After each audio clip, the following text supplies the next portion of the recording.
called gender disappointment, and you know, it's a real thing, and people should not be ashamed.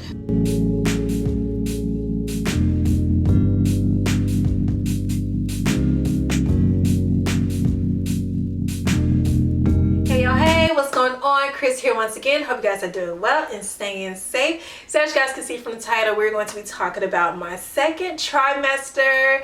Woo! So as of now, I am officially in the third trimester. I will be 32 weeks tomorrow, 8 months pregnant, you guys. Like, oh my God. I cannot believe how fast this pregnancy has gone.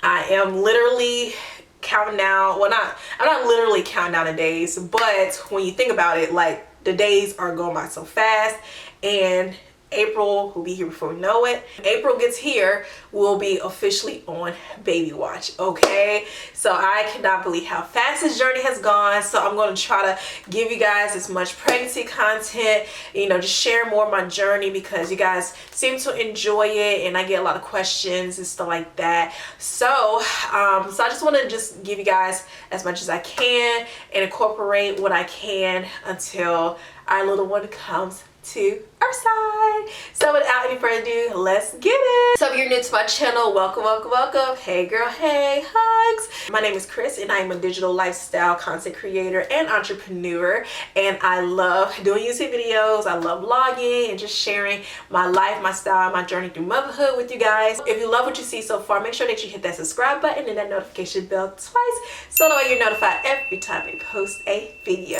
And if you've been here, hey girl, hey, you know, I love you too. I'm in my third trimester, but I want to talk briefly about how my second trimester was and just the overall gist about how that went. You know how they say once you get out that first trimester, things start to ease up for you?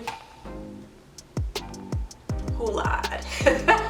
Somebody lied, because clearly, like, I think the first half of my second trimester, I was just a hot mess. It was just constant headaches, migraines, fatigue. I was still going through that fatigue phase. Overall tiredness, like, it was just, I don't know, it was bad. So just going through those symptoms and going through those things in the second trimester, I just realized that, okay, I need to make some changes. That means I need to make sure I'm drinking enough water. You know, just making sure that I'm getting enough sleep, make sure I'm drinking enough water, make sure I'm taking my vitamins, getting all the minerals and stuff that I need for me and my growing child, making sure that I'm stressing less, making sure that I'm taking better care of myself, because obviously, yes, I'm growing a life, but if I'm not taking care of myself while growing this life, of course I'm going to experience fatigue. Of course I'm going to experience headaches because I didn't drink enough water that day, or you know, I didn't take my vitamins or something of that nature. So it was just like kind of like a self-realization as to how I can continue on this trimester and making sure that I'm taking better care of myself. And so that's why, like I said, I've been taking better care of myself, taking inventory about how much caffeine I'm consuming, how much social media I'm consuming, how much news I'm consuming, you know, just really taking inventory of myself to help eliminate anxiety, stress, worries, headaches, and all of that, you know. So that's why I'm glad, kind of, not really, but I didn't like how I felt the first part of my second trimester. But like I said, it was one of those self-realization things where I needed to see what was the issue, bring it up to my midwife or the nurse practitioner, and see how I can go about, you know, taking better care of myself. So even for my migraines, you know, I can't take Aleve, I can't take ibuprofen, I can't take anything that's an NSAID because it's not good for your baby and everything, unless prescribed by your doctor. So they did give me some Forset. The Forset has acetaminophen, caffeine, and some B word, I don't know. But when I took those, the first time when I took it, I didn't like it because it made my heart race. But I think it was just because it was something new in my body, and I didn't know, you know, just subconsciously, I didn't know what it was going to do. And so that's why I felt the way that I did. But it helps. It helps with migraines. So yeah, so I just had to take better care of myself. And now I've been able to, you know, I mean, I still get headaches like here and there, but it's only because of dehydration, stress, lack of sleep, you know, the usual. So had to take better care of myself. I say all that to say, because you know, some people say, oh, once you get out the first trimester, you feel better. Now, of course, you're not as bad off. Like, I did vomit like maybe once or twice in the second trimester. So at least I didn't have like morning sickness and you know, all that stuff. But I feel better now. I feel better. I'm still gaining weight, which is good. You know, like, I'm at the point now where I've gained more weight than my previous pregnancies. And that's just because I eat. I love to eat. But like I said, I eat in moderation. I eat when I can. But I'm also intentional about what I eat, you know what I'm saying? Like, I try not to consume too much sugar because I don't know, for some reason I have a sugar tooth, and I try not to, you know, consume too much sugar because that's not good for you.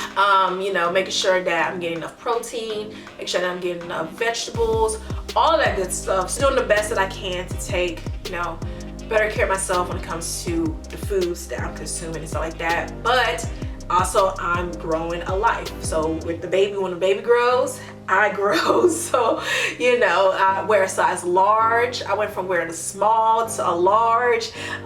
You know, luckily my feet aren't swollen. So like my feet really haven't changed or anything. So it's just all these changes with my body and everything. I mean, even my face is like filling out. But that's just how this goes when you carry the life. So I brought up the weight gain because, you know I see a lot of women, you know, like, oh well, you know, I'm fat and this and that. Girl, you are growing alive. Like, your body is changing. Kind of cliche to say, because who wants to feel and, you know, look like somebody that you can't recognize? But that's just part of the journey that people really don't talk about. You know, the body changes, the dark neck, you know, the stretching mark, you know, stretch marks on our bellies and stuff. We just need to normalize these kind of conversations because it will make us as moms or moms to be feel a lot better, because it makes you feel like you're not alone or you're not going through this bodily change on your own. Okay, so yeah. For some reason, people are still asking me what the gender is. Like, we announced the gender, what, a month ago? Has it been a month? I don't know. But we're having a boy. We're having another boy and everything. And so I was like, who? Because people are still saying I'm having a girl, or they're still guessing. They're telling me I'm having a girl. Like, I'm like, y'all, we already announced it already. We're having a boy. I'll do a video sharing how we feel about, you know, this new baby and everything. But honestly, like, I'm glad that it worked out like that, because like I said, Maddie's 8, and to have a girl 8 years younger than her, you know, she really wouldn't be able to like relate to her in a sense, because she's gonna be older. So Maddie's always wanted a sister, and it would have been nice to have another girl. But for one, like I said, Maddie's 8, and then her little sister would have been, you know, 8 years younger, and me and my sisters are all 6, 7, 10 years apart. And it's like we're all in different generations and only relate in a certain sense, because my older sister, you know, she's in her 40s, so she's in a different generation. I'm in my 30s. My 2 youngest sisters are in their 20s, you know, and my other sister, you know, she just graduated from high school. So we're all in different phases of life, and in some senses we can relate to each other, and in some we can't, because of the different Gen Zs and the millennials and all of that. So, you know, with her, so with Maddie, it just would have been weird. And then, like, you know, when it comes to like the room situation, like, she's not gonna be sharing a room, a big girl room, and then have a crib. Like, no. So it just worked out perfectly where, you know, Tristan would have his buddy. They'll be 4 years apart. All of our kids are 4 years apart. So, you know, he'll have his little buddy. Once we have our new house, they're going to share a room. So we can stick with, you know, because in our dream house, we would love to have 5 bedrooms, our master suite, Maddie's room, the boys' room, guest room, and office, and all that. So it just works out perfectly. My husband's side, you know, his parents have 2 sons, his brother has 2 sons, now he'll have 2 sons. So I thought that was pretty cool. And also, like I said, I have all sisters. So Tristan is kind of like the first boy. I mean, I have 4 nephews. Well, I have 6 nephews. I have 4 by my sister, 2 by my in-laws, and then I have my son. So now I'm gonna have my own extra pair, you know, just an extra son. And boys just love their moms. Like, boys are wild and they are disgusting. They're definitely different from girls, that's for sure. But my son loves me, and like I don't know how. I just hope he doesn't get jealous with another little boy loving on his mama, you know what I'm saying? So if you're a boy mom out there, let me know how that works for you, because Tristan loves me. Like, y'all can't tell, that little boy loves his mama, okay? Just know Maddie loves me too, but there's a special bond that she has with the big guy, and she has a special bond with me, and same thing. Tristan has a special bond with me when it comes to cuddling and, you know, holding my hand and stuff. And then he has a special bond with his dad. Now, there's a thing called gender disappointment, and, you know, it's a real thing, and people should not be ashamed. We all have desires that we want. You know, some people want all girls, some people want boy, girl, boy. Some people want all boys. You know, we all have our preference, but sometimes we have to realize that that's out of our control. Unless you do it in your own hands, we selecting the gender is out of our control, okay? And like I said, this baby was just a tiebreaker. Yes, I would have loved a girl, but honestly, like, I didn't care. I just wanted to have a healthy baby, and I just wanted to make sure that the baby was good, especially after going through losses, because I just, going through a loss is just devastating. Going through any loss is devastating. It's a matter of having a healthy baby. Like I said, this baby was a tiebreaker and all of that, and they're gonna be loved just as much as the babies that we already have. So, because like I said, I know some people experience gender disappointment, and, you know, it takes a while for them to adjust. I think it's more so once the baby gets here, that disappointment kind of goes away. But it's like while you're going through the pregnancy and then you see other people having what you want, it's like that. It's kind of like this internal feeling like, well, dang, like, how come I didn't have a girl? Like, did we not do it on the right day? Did we not, you know, you have all these internal feelings and stuff, and it's out of your control. You know what I'm saying? Like, it's really out of control. And I guess it's easy for me to say because I have both, but at the same time, it's real. You know, gender disappointment is real. We have to be okay with how we feel, but at the same time, don't beat yourself up because it was out of your control. Unless you did it in your control, then that's a whole different story. But if it was out of your control, don't beat yourself up, okay? Babies are a blessing regardless, boy or girl. Like I said, it's just baby prep at this point. My mom reminded me that, you know, April is right around the corner, so I need to get on it and get stuff situated. I guess I've been more so focused on like the car search, that I'm just kind of not over it. I'm not over looking for a car. I guess we just have to wait for the right time and just wait for this shortage and these markups, because these dealerships, they over here marking up prices like nobody's business. I'm like, y'all getting just as bad as grocery. Like, grocery high, gas high, cars high, Lord, it's high out here. As long as we can get the baby from the hospital to the house, we'll find something. But that's kind of been my distraction for the time being. But I really need to get our baby registry together. We need to organize our room because we're gonna have to organize back here to put his crib and stuff like that. We're gonna, oh my god, it just feels like we just have a lot to do, and we have 8 weeks to do it. So I want to try to get as much content as I can, because those 8 weeks are gonna fly. And I know people have been asking, like, is this gonna be the last baby? I think it is, just because my husband's getting older, Maddie's getting older, I'm getting older, and, you know, kids are a lot. It feels like it's just this pressure to have babies and to, you know, try for babies and stuff like that. And it's like, girl, do you not know that babies are expensive? Okay, are you gonna take care of the baby? Are you gonna watch the baby? Are you gonna take the baby to daycare? Are you gonna pay for the daycare? Are you gonna pay for their extracurricular activities? Like, having kids is a blessing, but it's a level of responsibilities that a lot of people, especially people who are pushing, when you gonna give me a girl? When you gonna give me a boy? When you gonna have another kid? Like, the baby could be a week old and people will ask you like, when you gonna have another baby?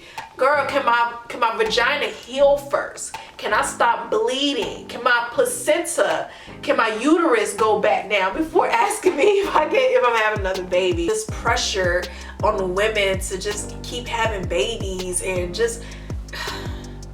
So I say all that to say, this will probably be the last one. Unless God has a whole different plan that will be out of our control, and where people get vasectomies and they still end up pregnant for some reason. I don't know. That's just how things have happened, and it will be out of our control if that were to happen, because I'm not getting on birth control, none of that. Like, birth control screwed me up.